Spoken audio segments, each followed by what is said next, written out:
Ճիշտ է, ես դեռ փոքր եմ, բայց այսօր արթնացա ու որոշեցի դառնալ ֆինանսապես ավելի գրագետ։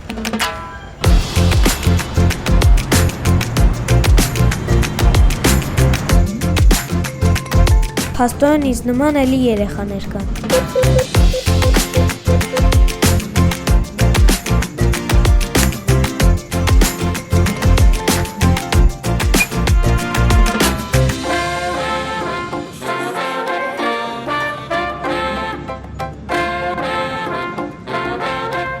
Հենց ավանդից էլ կսկսեմ։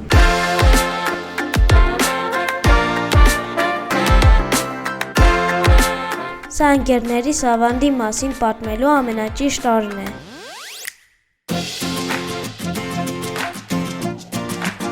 Հիմա գիտեք ինչ պետք է ասեք ձեր ծնողներին։